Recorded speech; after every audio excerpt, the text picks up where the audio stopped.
ಈ ಧ್ಯಾನವನ್ನು ನಮಗೆ ಪರಿಚಯ ಮಾಡಿಕೊಟ್ಟಿರೋ ಗುರುಗಳಾದ ಬ್ರಹ್ಮಶ್ರೀ ಪಿತಾಮಹ ಭತ್ರಿಜಿಗೆ, ಎಲ್ಲ ಸೀನಿಯರ್ ಪಿರಮಿಡ್ ಮಾಸ್ಟರ್ಸ್, ಎಲ್ಲ ಪಿರಮಿಡ್ ಕೇಂದ್ರಗಳು ಎಲ್ಲರಕ್ಕೆ ಹೃದಯಪೂರ್ವಕ ನಮಸ್ಕಾರಗಳು. ಇವತ್ತೊಂದು ಚಿಕ್ಕ ಕಾನ್ಸೆಪ್ಟ್ ನಾನು ಹೇಳ್ತೀನಿ. Triple concept, entry, experience and exit. ಇದನ್ನು ಇವಾಗ ಧ್ಯಾನದಲ್ಲಿ ಕೂತ್ಕೊಂಡಿದ್ರೆ ನನಗೆ ಬಂದಿದೆ.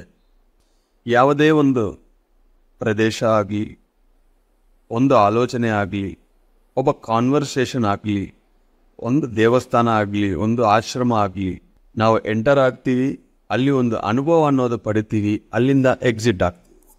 ಈ ಭೂಮಿಗೆ ಬರೋಕ್ಕೆ ಮುಂಚೆ ಎಷ್ಟೋ ಒಂದು ಸೋಲ್ ಪ್ಲಾನ್ ಇರುತ್ತೆ, ಅಲ್ಲಿ ನಾವು ಎಂಟರ್ ಆಗ್ತೀವಿ, ಇಲ್ಲಿ ಎಷ್ಟೋ ಅನುಭವಗಳಾಗುತ್ತೆ, ಕೊನೆಯದಾಗಿ ನಾವು ಎಕ್ಸಿಟ್ ಆಗಿ ಮತ್ತೆ ವಾಪಸ್. ಈ ಮೂರು ವಿಷಯಗಳಲ್ಲಿ ನಮಗೆ ಹೆಚ್ಚು ಕ್ಲಾರಿಟಿ ಇರಬೇಕು. ಯಾವುದೇ ವಿಷಯ ಆಗಲಿ, enter, experience, exit, entry, experience, exit, ಅಷ್ಟೇ ಮೂರೇ.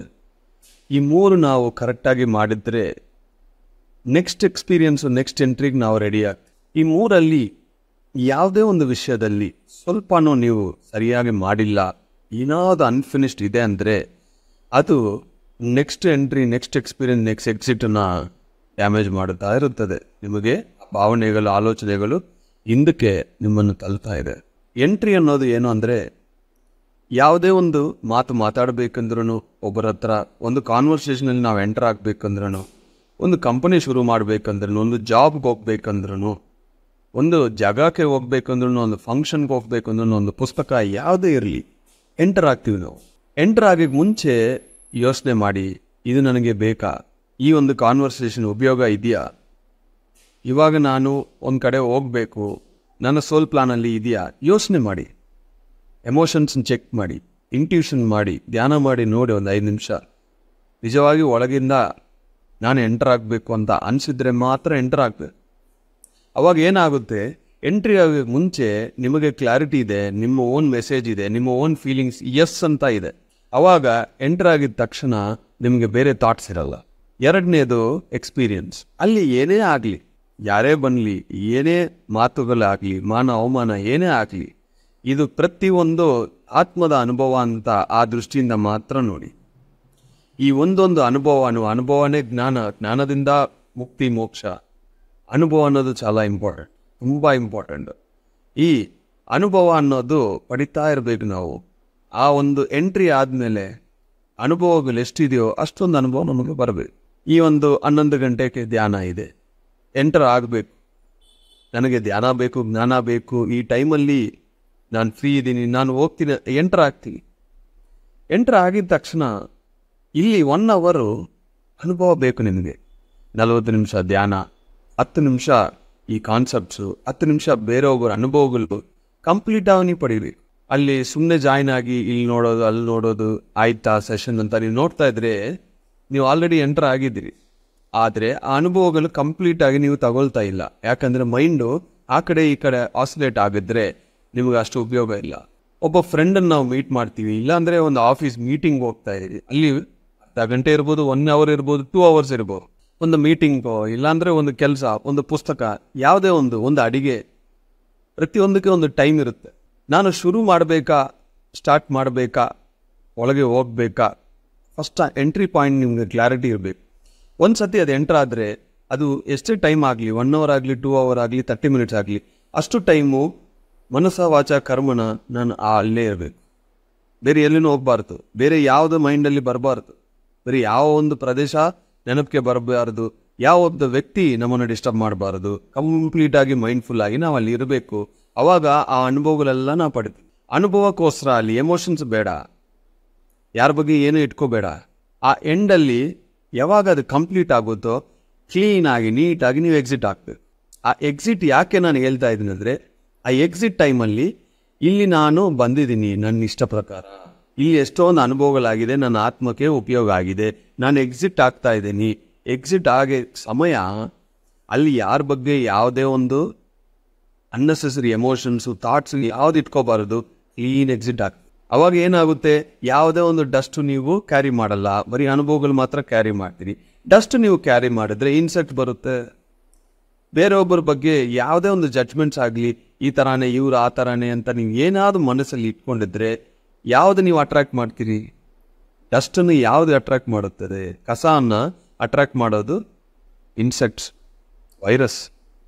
ಅದು ನಮಗೆ ಬೇಡ. ಇದೊಂದು ಅನುಭವ ಆಯಿತು. ನೆಕ್ಸ್ಟ್ ಟೈಮ್ ಎಂಟ್ರಿ ಆಗಬೇಕಾ ಇಲ್ವಾ ಅದನ್ನು ನೀವು ಡಿಸೈಡ್ ಮಾಡ್ಕೊಳ್ಳಿ. ಪರವಾಗಿಲ್ಲ, ಇವಾಗ ಆಲ್ರೆಡಿ ಎಂಟ್ರ್ ಆಗಿದ್ದೀವಿ.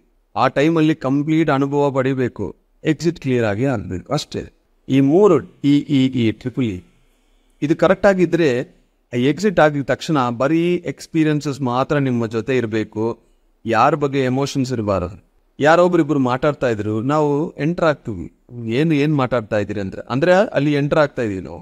ಅಲ್ಲಿ ಏನು ಮಾತಾಡಿದ್ರು, ಏನು ಕಾನ್ವರ್ಸೇಷನ್ ಆದ್ರೂ ಅದು ಬರೀ ಅನುಭವ ಅಷ್ಟೇ. ಅಲ್ಲಿ ಗಾಸಿಪ್ಸ್ ಇರಬಾರದು, ಅಲ್ಲಿ ಜಡ್ಜ್ಮೆಂಟ್ಸ್ ಇರಬಾರದು. ಅದಾದಮೇಲೆ ಅಲ್ಲಿಂದ ನಾವು ಎಕ್ಸಿಟ್ ಆಗಬೇಕು. ಆ ಎಕ್ಸಿಟ್ ಟೈಮಲ್ಲಿನೂ ತುಂಬ ಕ್ಲಿಯರ್ ಆಗಿ ಆ ಮೈಂಡಲ್ಲಿ ಯಾವುದೇ ನಾವು ಇಟ್ಕೋಬಾರದು. ಅವಾಗ ಏನಾಗುತ್ತೆ, ಇದು ಒಂದು ಮೂಮೆಂಟ್.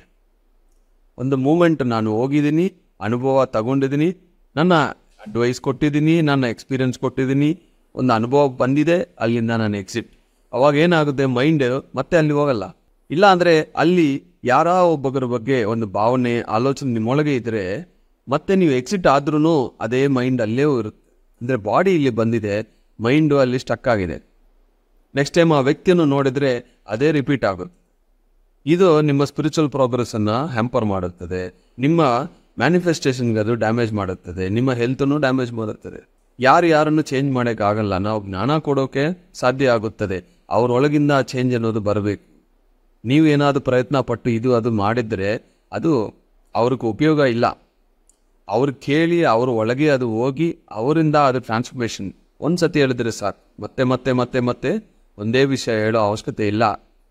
ಯಾಕೆಂದರೆ ಪ್ರತಿಯೊಬ್ಬರಿಗೂ ಬುದ್ಧಿ ಇದೆ. ಅವ್ರಿಗೆ ಸಮಯ ಯಾವಾಗ ಬರುತ್ತೋ ಆವಾಗ ಅವ್ರು ಇಂಪ್ಲಿಮೆಂಟ್ ಮಾಡ್ತಾರೆ, ಹೊರಗೆ ಬರ್ತಾರೆ. ಎಷ್ಟೋ ಜನ ಮಕ್ಕಳನ್ನ ಕರ್ಕೊಂಡು ಬರ್ತಾರೆ ನಮ್ಮ ಹತ್ರ, ಸರ್ ಇವ್ರು ಧ್ಯಾನನೇ ಮಾಡ್ತಾ ಇಲ್ಲ ಸರ್, ಸ್ವಲ್ಪ ನೋಡಿ. ನಾನು ಒಂದೇ ಪ್ರಶ್ನೆ ಕೇಳ್ತೀನಿ ಮಕ್ಕಳು ನೋಡಿ, ಧ್ಯಾನ ಪದ್ಧತಿ ಗೊತ್ತಾ ಅಂದರೆ ಎಸ್. ಧ್ಯಾನ ಹೆಂಗೆ ಮಾಡೋದು ಮಾಡಿದ್ಯಾ ಅಂದರೆ ಎಸ್ ಅಂತಾರೆ. ಅಷ್ಟೇ ಬಿಡಿ. ಅವ್ರಿಗೆ ಧ್ಯಾನ ಅಂದರೆ ಏನೋ ಗೊತ್ತು, ಧ್ಯಾನ ಪದ್ಧತಿ ಗೊತ್ತು, ಯಾವಾಗ ಮಾಡಬೇಕು ಅವ್ರು ಮಾಡ್ತಾರೆ. Why are you forcing? ನಾವು ಫೋರ್ಸ್ ಮಾಡಿದ್ರೆ ಫ್ಯೂಚರಲ್ಲಿ ಅವ್ರು ಧ್ಯಾನನೇ ಮಾಡಲ್ಲ. ಎಷ್ಟೋ ನಾ ಪ್ಯಾರೆಂಟ್ಸನ್ನು ನೋಡಿದ್ದೀನಿ, ತುಂಬ ಫೋರ್ಸ್ ಮಾಡಿ ಮಕ್ಕಳನ್ನ ಕೂರಿಸ್ತಾರೆ. ಸ್ವಲ್ಪ ಮಕ್ಕಳು ಮಾತ್ರ ರಿಯಲೈಸ್ ಆಗಿ ಅವ್ರು ಕಂಟಿನ್ಯೂ ಮಾಡ್ತಾ ಇದ್ದಾರೆ. ಎಷ್ಟೋ ಮೆಜಾರಿಟಿ ಅವರು ಧ್ಯಾನ ನನಗೆ ಬೇಡ ಇದೆ ಫೋರ್ಸ್ ಅಂತ, ಅದ್ರ ಮೇಲೆ ಒಂದು ಈರ್ಷ್ಯ ಬಂದ್ಬಿಡುತ್ತೆ, ಅಗೇನ್ಸ್ಟ್ ಆಗ್ಬಿಡುತ್ತಾರೆ ಮೆಡಿಟೇಷನ್. ಯಾವುದೇ ಒಂದು ವಿಷಯ ನೀವು ಫೋರ್ಸ್ ಮಾಡಬಾರದು, ಕನ್ವೆ ಮಾಡಿ. ಪ್ರತಿ ದಿವಸ ಅವ್ರ ಮುಂಚೆ ನೀವು ಧ್ಯಾನ ಮಾಡಿ, ಇನ್ಸ್ಪೈರ್ ಮಾಡಿ, ಕನ್ವೆ ಮಾಡಿ. ಕನ್ವಿನ್ಸ್ ಮಾಡಬೇಡಿ, ಫೋರ್ಸ್ ಮಾಡಬೇಡಿ, ಅದು ಅವ್ರಿಗೆ ಉಪಯೋಗ ಇಲ್ಲ. ಪ್ರತಿ ಒಂದೂ 3 ವಿಷಯ ಕ್ಲಾರಿಟಿ ಇರಬೇಕು. Entry, experience, exit. Entry, experience, exit. Entry, experience, exit. ಮೊನ್ನೆ ನಾನು ಚೆನ್ನೈಯಲ್ಲಿ ಒಂದು ಸೆಷನ್ ಮಾಡಿದ್ದೀನಿ. ಅದು ಮಾಡಬೇಕಾ ಇಲ್ವಾ ಕ್ಲಾರಿಟಿ ತಗೊಂಡಿದ್ದೀನಿ. ಎಷ್ಟು ಜನಕ್ಕೆ ಅಂತ ಕ್ಲಾರಿಟಿ ತಗೊಂಡಿದ್ದೀನಿ. ಹೋಗಿದ್ದೀನಿ, ಎಂಟ್ರಿ. ಅಲ್ಲಿ ಎಷ್ಟೋ ಅನುಭವ ಆಯಿತು.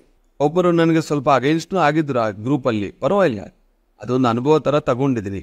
ಕೊನೆಯದಾಗಿ ಆ ಸೆಷನಲ್ಲಿ ನಾನು ಹೇಳಿದ್ನಿ, ನನ್ನ ಮೇಲೆ ಏನಾದರೂ ಕೋಪ ಇದ್ದರೆ ಪರ್ಸನಲ್ ಆಗಿ ಬಂದು ನಾನು ಬೈಬೇಕಂದ್ರೂ ಬೈರಿ.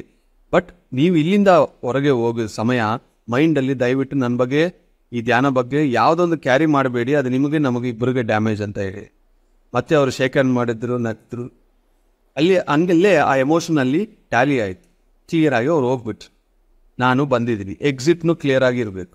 ಈಗ ಒಬ್ಬರ ಜೊತೆ ನಾವು ಲಾಂಗ್ ಟರ್ಮ್ ಇದ್ದರೆ ಸ್ವಲ್ಪ ವಿಷಯಗಳು ಅಲ್ಲಿ ಇಲ್ಲಿ ಮಿಸ್ಮ್ಯಾಚ್ ಆಗುತ್ತದೆ. ಅಂದರೆ ಆ ಮೆಂಟಲ್ ಫ್ರೇಮ್ ವರ್ಕು ಈ ಥರನೇ ಇರಬೇಕಂತ ಒಬ್ರಿಗಿರುತ್ತೆ, ಆ ಥರನೇ ಇರಬೇಕಂತ ಒಬ್ರಿಗಿರುತ್ತೆ. ಅದು ಯಾವಾಗಲೂ ಕ್ಲಾಶಸ್ ಬರುತ್ತೆ. ಅವಾಗ ಒಬ್ಬರನ್ನ ಅರ್ಥ ಮಾಡ್ಕೊಂಡಿದ್ರೆ ಓಕೆ, ಪ್ರತಿಯೊಬ್ಬರು ಡಿಫ್ರೆಂಟ್ ಅಂತ ಅರ್ಥ ಮಾಡ್ಕೊಂಡು ಅಡ್ಜಸ್ಟ್ ಮಾಡ್ಕೊಂಡಿದ್ರೆ ಆ ರಿಲೇಷನ್ಶಿಪ್ ಇರುತ್ತೆ. ಅಲ್ಲಿ ಕಮ್ಯುನಿಕೇಷನ್ ಇದ್ದರೆ ರಿಲೇಷನ್ಶಿಪ್ ಇರುತ್ತೆ. ಕಮ್ಯುನಿಕೇಷನ್ ಕಟ್ ಆಗಿದ್ದರೆ ರಿಲೇಷನ್ಶಿಪ್ಸ್ ಇರಲ್ಲ. ನಾನು ತುಮಕೂರು ಯಜ್ಞ ಮಾಡಿದ್ದೀನಿ, ಮೈಸೂರು ಯಜ್ಞ ಮಾಡಿದ್ದೀನಿ. ಆ ಯಜ್ಞ ಆದಮೇಲೆ ಸ್ವಲ್ಪ ಜನ ಹೋಗ್ಬಿಟ್ರು. ಅವ್ರಿಗೆ ಇಷ್ಟ ಆಗಿಲ್ಲ. ಏನು ಇಷ್ಟ ಆಗಿಲ್ಲ ನನಗೆ ಗೊತ್ತಿಲ್ಲ.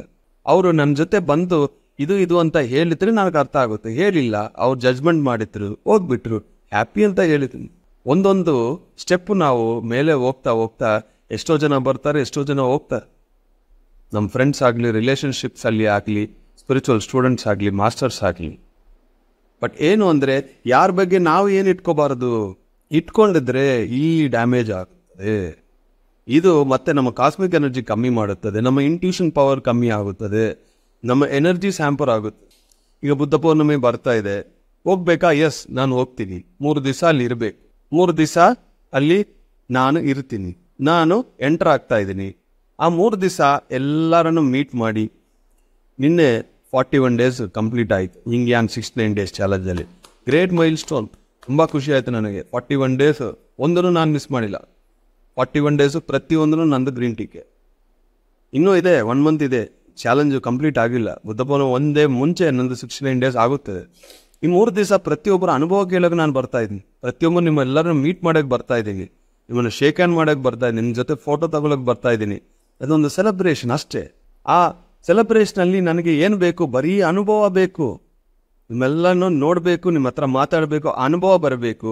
ಅಲ್ಲಿಂದ ಮತ್ತೆ ನಾ ಬಂದಿದ್ರೆ ಎಕ್ಸಿಟ್. ಅನುಭವ ಆಯಿತು, ಬುದ್ಧ ಪೂರ್ಣಿಮೆ ಆಯಿತು, 3 ದಿವಸ ಆದಮೇಲೆ ಎಕ್ಸಿಟ್ಟು. ಓನ್ಲಿ ಅನುಭವ ನಾನು ತಗೊಂಡು ಬರಬೇಕು. ಅಲ್ಲಿ ನನ್ನ ಬಗ್ಗೆ ಯಾರೇನು ಮಾತಾಡಿದ್ರು, ಬೇರೆ ಏನೋ ಇದು ಅದು, ಯಾರ ಬಗ್ಗೆ ಯಾವ ಜಡ್ಜ್ಮೆಂಟ್ಸು ಬೇಡ. ಒಂದು ಆಶ್ರಮದಲ್ಲಿ, ಒಂದು ಮನೆಯಲ್ಲಿ, ಒಂದು ಆಫೀಸಲ್ಲಿ, ಒಂದು ಸೆಂಟರಲ್ಲಿ ಒಬ್ಬರು ಮೈಂಡ್ ಸರಿ ಇಲ್ಲ ಅಂದರೆ ಕಂಪ್ಲೀಟ್ ಆಶ್ರಮ ಎನರ್ಜೀಸನ್ನು ಖರಾಬ್ ಆಗುತ್ತೆ. ಕಾಸ್ಮಿಕ್ ಎನರ್ಜೀಸ್ ಕಮ್ಮಿ ಆಗುತ್ತದೆ, ಕನೆಕ್ಷನ್ಸು ಡ್ಯಾಮೇಜ್ ಆಗುತ್ತೆ. ಒಂದು ಕನೆಕ್ಷನ್ಸು ಡ್ಯಾಮೇಜ್ ಆಗಿದ್ದರೆ, ಒಬ್ಬರ ಮೈಂಡ್ ಸರಿ ಇಲ್ಲ ಅಂದರೆ ಆ ಒಂದು ಸಾಕು ಕಂಪ್ಲೀಟ್ ಇಡೀ ಆ ಎನರ್ಜೀಸ್ನ ಡ್ಯಾಮೇಜ್ ಮಾಡುತ್ತೆ. ಒಂದು ಆಶ್ರಮ ಬಿಲ್ಡ್ ಮಾಡೋದು ಈಸಿ ಇಲ್ಲ. ಅದನ್ನು ಮೇಂಟೈನ್ ಮಾಡಬೇಕಾ, ಆ ಎನರ್ಜೀಸನ್ನು ಮೇಂಟೈನ್ ಮಾಡಬೇಕಾ, ಆ ಪ್ಯೂರಿಟಿ ಅನ್ನೋದು ಮೇಂಟೈನ್ ಮಾಡಬೇಕಾ, ಹೈಯರ್ ವರ್ಲ್ಡ್ ಕನೆಕ್ಷನ್ಸನ್ನು ಮೇಂಟೈನ್ ಮಾಡಬೇಕು. ಅಲ್ಲಿ ಚಾಲೆಂಜ್ ಇದೆ. ಇದು ಗೊತ್ತಾಗಿದ್ರೆ ಮಾತ್ರ ಒಂದು ಆಶ್ರಮದಲ್ಲಿ ಎಲ್ಲ ಸದ್ವಿನಿಯೋಗ ಆಗುತ್ತದೆ, ಎಲ್ಲ ಪ್ಯೂರ್ ಆಗಿರುತ್ತದೆ. ಹೆಡ್ಸ್ ಕರೆಕ್ಟಾಗಿರಬೇಕು, ಆ ಟೀಮ್ ಕರೆಕ್ಟಾಗಿರಬೇಕು. ಸತ್ಸಂಗದ ಒಂದು ಸಾಧನೆ ಮಾಡಬೇಕು. ಒಂದು ಸತಿ ಮಾಡಿದ್ರೆ ಸಾಕಾಗಲ್ಲ, ಯಾವ ಟು ಮೇಂಟೈನ್. ಒಂದು ಸತಿ ಮನೆ ಕ್ಲೀನ್ ಮಾಡಿದ್ರೆ ಸಾಕಾಗಲ್ಲ, ಯಾವ ಟು ಕ್ಲೀನ್ ಮಾಡಬೇಕು ಡೈಲಿನೂ. ಆ ಥರನೇ ಒಂದು ಸತಿ ನೀವು ಧ್ಯಾನ ಮಾಡಿದ್ರೆ ಸಾಕಾಗಲ್ಲ, ಪ್ರತಿ ದಿವಸ ಮಾಡಬೇಕು. ಎಜುಕೇಟ್ ಮಾಡ್ತಾ ಇರಬೇಕು. ಪ್ರತಿಯೊಬ್ಬರು ಸ್ಟೂಡೆಂಟ್ ಆಗಿರಬೇಕು. ಒಬ್ಬರಿಂದ ಕಲ್ತ್ಕೊಳ್ತಾ ಇರಬೇಕು. ಯಾಕೆ ನಾನು ಹುಟ್ಟಿದ್ದೀನಿ ಅಂತ ಗೊತ್ತಾಗಬೇಕು. ಅಹಂಕಾರ ಬರಬಾರದು, ಈಗೋ ಬರಬಾರದು. ನಾನೇ ಗ್ರೇಟು, ನನಗೆ ಎಲ್ಲ ಗೊತ್ತು, ಎಲ್ಲ ನಮ್ಮ ಹತ್ರನ ಬರಬೇಕು. ಅದೊಂದು ಸಾಕ. ಒಂದು ಕ್ವಾಲಿಟಿ, ಆ ಇಡೀ ಆಶ್ರಮ, ಆ ಇಡೀ ಮನೆ, ಆ ಇಡೀ ಆಫೀಸ್ ಎನರ್ಜೀಸ್ನೇ ಕಮ್ಮಿ ಆಗುತ್ತೆ. ನಾನು ನನ್ನ ಟೀಮು ಶಿವಶಕ್ತಿ ಪಿರಮಿಡಲ್ಲಿ ಯಾವಾಗಲೂ ಆ ಎನರ್ಜಿ ಇರಬೇಕು. ಪ್ರತಿಯೊಬ್ಬರು ಇಲ್ಲಿ ಬಂದರೆ ಆ ಒನ್ನೆಸ್ ಅನ್ನೋದು ಫೀಲ್ ಮಾಡಬೇಕು. ಎಲ್ಲಿ ನೀವು ಹೋಗಿದ್ರು ಆ ಒನ್ನೆಸ್ ನೀವು ಫೀಲ್ ಮಾಡ್ತಾ ಇಲ್ಲ ಅಂದರೆ ಅಲ್ಲಿ ಎನರ್ಜೀಸ್ ಕರೆಕ್ಟ್ ಇಲ್ಲ. ಇಲ್ಲಿ ಯಾರೋ ಬಂದ್ರೂ ಫಸ್ಟ್ ನಾನು ಕೇಳ್ತೀನಿ, ಅನುಭವ ಏನಾಯ್ತು, ಎನರ್ಜೀಸ್ ಹೆಂಗಿದೆ ಅಂತ. ಇವತ್ತು ತನಕ ಒಬ್ಬರನ್ನು ನೆಗೆಟಿವ್ ಆಗಿ ಹೇಳಿಲ್ಲ, ಅದು ನನಗೆ ಸಾಕು. ಹೇಳಿದ್ರೆ ನಾನು ಇಮಿಡಿಯೇಟಾಗಿ ಕರೆಕ್ಟ್ ಮಾಡೋಕ್ಕೆ ಟ್ರೈ ಮಾಡ್ತೀನಿ. ಆ ವ್ಯಕ್ತಿ ಅಲ್ಲ, ನನ್ನನ್ನು ನಾನು ಕರೆಕ್ಟ್ ಮಾಡೋಕ್ಕೆ ಟ್ರೈ ಮಾಡ್ತೀನಿ, ಎನರ್ಜೀಸ್ನ ಕರೆಕ್ಟ್ ಮಾಡೋಕ್ಕೆ ಟ್ರೈ ಮಾಡ್ತೀನಿ. ಆ ಒನ್ನೆಸ್ ಅನ್ನೋದು ಮೆಡಿಟೇಷನ್ನು. ಪ್ರತಿಯೊಬ್ಬರು ಒಂದೇ. ಸ್ಪಿರಿಚುವಲ್ ಜರ್ನಿಯಲ್ಲಿ ಒಬ್ಬೊಬ್ಬರು ಒಂದೊಂದು ಸ್ಟೇಜಲ್ಲಿ ಇದ್ದಾರೆ, ಬಟ್ ಇಂಟೆನ್ಷನ್ ಒಂದೇ. ಎನರ್ಜೀಸ್ ಮೇಂಟೈನ್ ಮಾಡಬೇಕು ಮಾಸ್ಟರ್ಸ್. ಈಗ ಬೆಂಗಳೂರು ಸಿಟಿಯಲ್ಲಿ 52 ಸೆಂಟರ್ ಇದೆ ಅಂತ ನಿನ್ನ ಚಂದ್ರಮೋಹನ್ ನನಗೆ ಹೇಳಿದ್ರು. ಇನ್ನು 500 ಸೆಂಟರ್ ಆಗುತ್ತೆ, ಕರೆಕ್ಟೇ. ಬಟ್ 500 ಸೆಂಟ್ರಲ್ಲಿ ಇನ್ನೂ ಪ್ಯೂರಿಟಿ ಇರಬೇಕು, ಕ್ಲಾರಿಟಿ ಇರಬೇಕು, ಎನರ್ಜೀಸ್ ಇರಬೇಕು, ಹೈಯರ್ ವರ್ಲ್ಡ್ ಕನೆಕ್ಷನ್ಸ್ ಇರಬೇಕು. ಅದನ್ನು ಮೇಂಟೈನ್ ಮಾಡೋದು ಮುಖ್ಯ. ಒಂದು ಸೆಂಟರ್ ಸ್ಟಾರ್ಟ್ ಮಾಡಿದರೆ ಮಾತ್ರ ಸಾಕಾಗಲ್ಲ. ಆ ಸೆಂಟ್ರಲ್ಲಿ ಎನರ್ಜೀಸ್ ಇರಬೇಕು, ಡಿಸ್ಟರ್ಬೆನ್ಸಸ್ ಇರಬಾರ್ದು. ಆ ಇಂಟೆನ್ಷನ್, ಯಾಕೆ ಈ ಸೆಂಟರ್ ನಾನು ಸ್ಟಾರ್ಟ್ ಮಾಡೋದನ್ನ ಇಂಟೆನ್ಷನಿಂದಾನೇ ಎಲ್ಲ ಕ್ರಿಯೇಟ್ ಆಗುತ್ತದೆ. ಇಂಟೆನ್ಷನ್ ಕರೆಕ್ಟ್ ಇಲ್ಲ ಅಂದರೆ ದಯವಿಟ್ಟು ಕರೆಕ್ಟ್ ಮಾಡ್ಕೊಳ್ಳಿ. ಕರೆಕ್ಟ್ ಮಾಡ್ಕೊಳ್ಳೋಕ್ಕೆ ನಾವು ಭೂಮಿಯಲ್ಲಿ ಹುಟ್ಟಿದ್ದೀವಿ. ನಮ್ಮನ್ನು ಇನ್ನೂ ಪರ್ಫೆಕ್ಟ್ ಮಾಡ್ಕೊಳ್ಳೋಕ್ಕೆ ಭೂಮಿಯಲ್ಲಿ ಹುಟ್ಟಿದ್ದೀವಿ. ತುಂಬ ಪರ್ಫೆಕ್ಟ್ ಇದ್ದರೆ ಯಾರೂ ಭೂಮಿಗೆ ಬರಲ್ಲ. We came for perfection. Accept ಮಾಡ್ಕೊಳ್ಳಿ, learn, evolve. Thank you very much.